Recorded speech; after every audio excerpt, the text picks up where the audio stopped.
We have some really interesting news today, and that is that OpenAI, they didn't really make a big announcement about this, but they've actually changed their policy, some people have found, to allow military applications. Now, I think this is going to have a lot of different applications in the AI space. This is very interesting. This kind of follows a trend where a number of years ago, perhaps when this policy was created by OpenAI, there was kind of this negative stigma of working with the military, working with the government. And this seems to be shifting in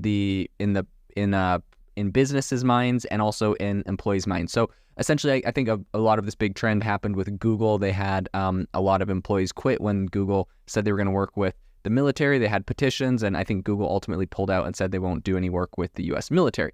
This move was criticized by some founders, such as Palmer Luckey from Anduril, who formerly sold Oculus to Facebook.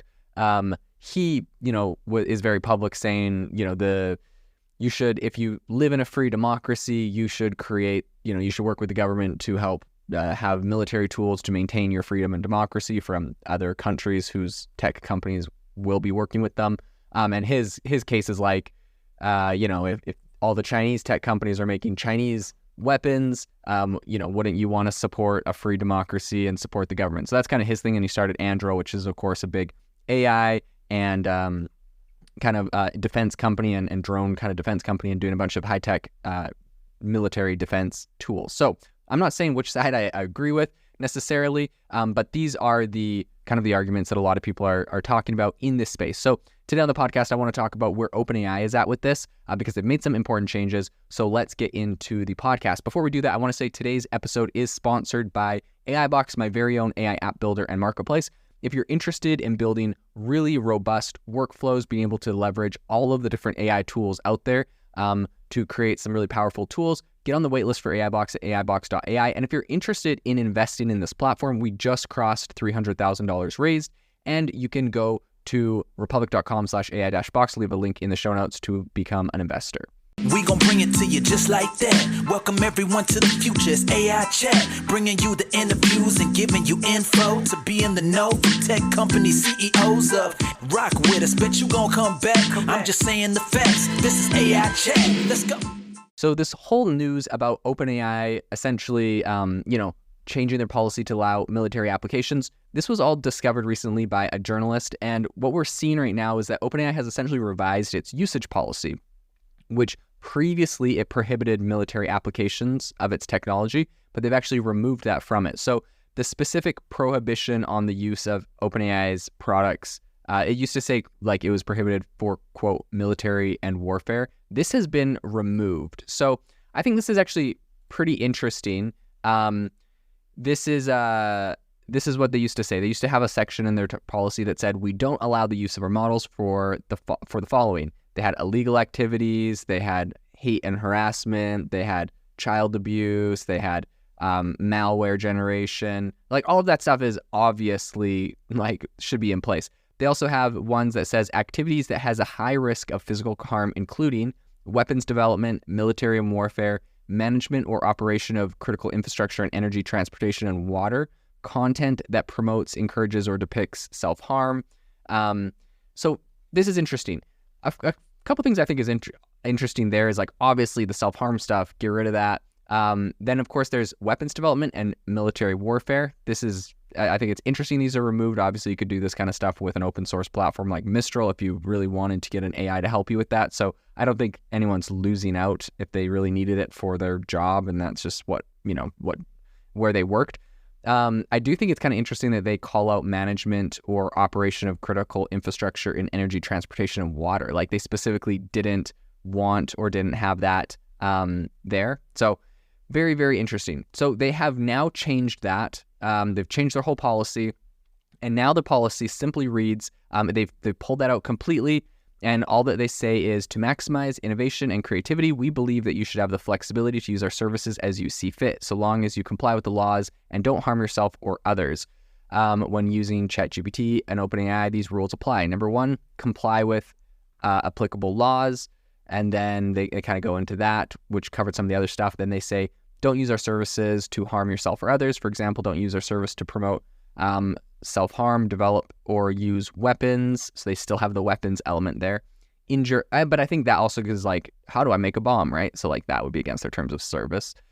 Injure others or destroy property, which, I mean, the military is technically injuring people, but maybe like using it in the military where it's like helping the military, do parts of their tasks that aren't specifically in regards to weapons or injuring people, or destroy property or engage in unauthorized activities that violate the security of any service or system. So that's all it says now. No mention of military. You can control F or Command F on the page. You will not see military mentioned anywhere. And I think that this is actually really interesting because right now, obviously, we have some other big applications coming out. You have companies like Palantir that have really impressive AI platforms, which essentially it helps military plan logistical moves. It's like you have 10 aircrafts over here, aircraft carriers over here. You have like 5 military bases here. It's got a panel with a map and shows you where all your troops are. And you're like, if I need to get troops from point A to point B and there's enemy in these 5 locations, like what's the best way to do that so no one gets hurt? And it will come up with like your route and give you some like guides and stuff. So Palantir is some interesting technology like that. And I'm wondering if OpenAI is trying to get in on that same technology, or if they're just trying to be like less, like they're trying to not exclude people that might want those types of capabilities, military service people, etc. Right?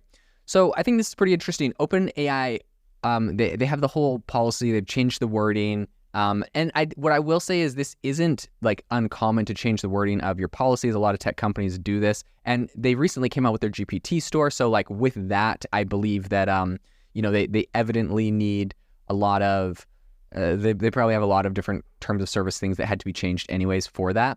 What I will say is OpenAI recently announced some user customizable GPTs and a new monetization policy as well. So with that GPT store, they have a new kind of monetization policy that also had to be added in. So I think this is, not seen as a mere clarification, but probably a significant shift. I'd be interested if this is kind of like a cultural shift within the company or just really where the direction is going.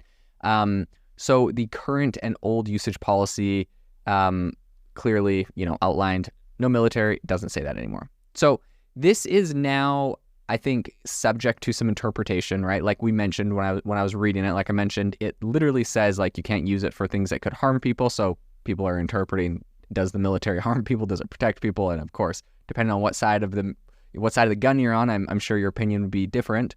But in any case, I think the term military is now out of it. So OpenAI's representative Nico Felix noted a continuing prohibition on developing and using AI weapons. We saw this in the policy. This makes sense. And the military currently engages in activities beyond warfare. Of course, we know this, right? Like they're doing research and infrastructure, and all of that isn't covered by the weapons ban necessarily. So maybe it makes sense to remove the whole military, if it's really their idea not to have this help develop weapons. Removing the military doesn't mean that all of a sudden, it could be used for weapons development or lethal activities. It could be used by the military to help with other things like research, etc. So I think in that sense, it makes sense. And it's kind of, it seems like the military is a very large element of any country. Millions of people in the United States work in the military, and to have some sort of like ban on them, any of their service people being able to use ChatGPT for any of their jobs that might have nothing to do with, conflicts, etc., doesn't necessarily make sense in my opinion. So that might make more sense. So OpenAI's GPT platform may be used for a lot of different non-combative military applications like infrastructure documentation, etc., etc. Companies often, I think, face dilemmas regarding the relationships with governments and military funding. Like I mentioned earlier, there's the whole Google debacle. And then there's companies like Anduril who have kind of embraced working with the government and the military in that regard and are building weapons systems, etc., for them. So I think this is all very interesting. OpenAI recently was asked to confirm or deny their openness to military use with any,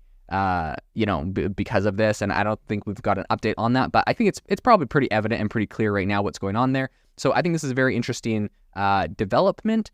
Because OpenAI really does kind of set the stage, and it's kind of seen as the market maker. So if OpenAI is changing the way that their policy works, I think we can expect to see other players that might have had like a more hardline approach maybe soften up and say like, hey, look, like not everyone in the military is working on weapon systems. You can let them, use it for infrastructure and research and other things. And maybe we get to a point where some people are going to have the opinion saying, we should allow the military to use these to develop weapon systems or to develop other things that are there to protect us. So like there's also that side of the argument as well. And I think all sides are valid. This is an interesting discussion. And definitely as we continue to see how this rolls out, I'll keep you updated. Have you ever wanted to start your own podcast? I record and publish podcasts on a platform called Spotify for Podcasters, and I absolutely love it. Essentially, you can upload from your phone or computer, and it distributes to every platform that plays podcasts. They support video podcasts, and you can make money on the platform with ads or even podcast subscriptions, something that has made my life so much easier as a podcaster. So if you're interested, I highly recommend you give it a try. You can download the Spotify for Podcast app,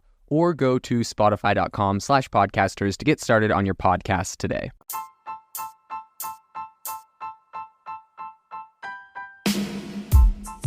Thank you for listening to the AI Chat Podcast. If you enjoyed the podcast, I'd appreciate it if you rate me wherever you listen to podcasts. And if you're looking for an innovative group of AI enthusiasts, make sure you check out our Discord channel and also our Facebook community. It's obviously a lot more interactive than a podcast where we can actually share software tools, prompts that we're using in everyday AI. I'll leave a link for those in the description below.